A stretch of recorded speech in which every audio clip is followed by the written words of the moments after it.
Olá pessoal, meu nome é Kimberly, eu sou no 10º ciclo de Engenharia Elétrica da FEI e hoje eu vou apresentar para vocês a pesquisa que eu desenvolvi junto com o professor Pedro Benco referente à análise de confiabilidade em circuitos eletrônicos. Bom, vamos começar introduzindo o que seria a confiabilidade. Confiabilidade, nesse caso, ela é a análise probabilística de um sistema-produto funcionar dentro de limites estabelecidos. Por sistema, nesse caso, eu estou me referindo a um arranjo de diversos componentes a um circuito. Aqui eu relacionei os principais parâmetros que você pode ter relacionado à confiabilidade. E nós também podemos dizer que a confiabilidade ela surgiu, ela teve um avanço significativo após a Segunda Guerra Mundial, que foi quando passou a ser objeto de estudo pelo exército norte-americano. Podemos resumir que desde então a sofisticação dos componentes eletrônicos e os requisitos cada vez mais exigentes quanto à segurança e a necessidade de dominar os fenômenos relativos aos componentes eletrônicos tornaram essa disciplina essencial, fundamental para a nossa realidade de engenharia e de projetos. Falando um pouco sobre os danos que ocorrem quando nós negligenciamos esses parâmetros no nosso projeto, aqui você pode ter algum deles relacionados, que foram incidentes históricos, incidentes catastróficos que ocorreram ao longo da história. Seria o de Chernobyl, temos até aqui um exemplo no próprio Brasil. Aqui nós temos algumas principais definições que podemos abordar, que seria a função da probabilidade, que já novamente foi a probabilidade de um sistema funcionar de 0 a t, desde que ele esteja funcionando em t igual a 0, e a gente consegue observar que essa função da confiabilidade ela diminui conforme o tempo passa. Ao lado nós temos a função da probabilidade acumulada de falha, que ela vai expressa a probabilidade de ocorrer ao menos uma falha, dado o intervalo de tempo de 0 a t. Essa função ela cresce ao longo do tempo. Nós temos novamente a taxa de falha, que nada mais é do que a probabilidade de falha dado um determinado intervalo de tempo. Então, esse é um parâmetro muito importante, porque é através dele que nós conseguimos realmente observar e compreender a falha de um item. Outro parâmetro muito importante seria o MTBF também, que é o índice, o índice que vai determinar a frequência de falha de um equipamento. Ele é dado geralmente em unidades de hora, e quanto maior esse índice, mais confiável é o produto.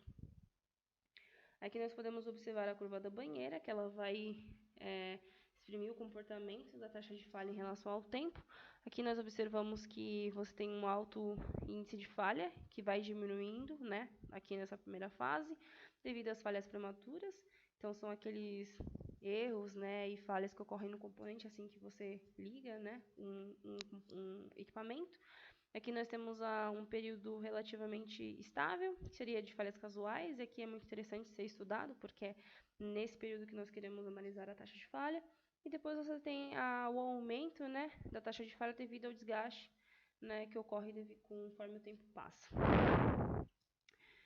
Nós podemos falar que temos dois padrões, que são essenciais para o estudo da confiabilidade, que seria o MIL, a norma MIL, que é utilizada pelo Instituto Nacional de Pesquisas Espaciais, o INPE, e por outras instituições, e a IEC 62380. No caso, a IEC 62380 acabou por ser um padrão mais utilizado devido à utilização do perfil da missão no cálculo da taxa de falha, que acaba englobando muitos parâmetros de ciclo, temperatura, ambiente, temperatura da placa, tudo isso ela engloba no cálculo da falha. E além disso, esse padrão também ele cobre quase todos os componentes de maneira muito mais ampla na sua norma. O estudo de caso realizado nessa pesquisa, ele vai realizar o cálculo da taxa de falha e do MTBF de acordo com a norma IEC 62380. E esse cálculo vai ser realizado para um cartão de controle eletrônico de uso geral, composto pelo microcontrolador PIC e algumas interfaces. Nesse caso, o cálculo do MTBF, para ser realizado, foi preciso obter a taxa de falha total, calculada através da soma serial da taxa de falha de cada componente eletrônico que compõe o circuito eletrônico apresentado no slide anterior. Para realizar o cálculo da taxa de falha, foi necessário adotar algumas variáveis de acordo com a instrução da IEC 62380 e algumas informações também foram retiradas do datasheet de cada equipamento. Através do cálculo, nós obtemos esse resultado, que foi a taxa de falha do sistema completo e o MTBF, que nós convertemos em anos.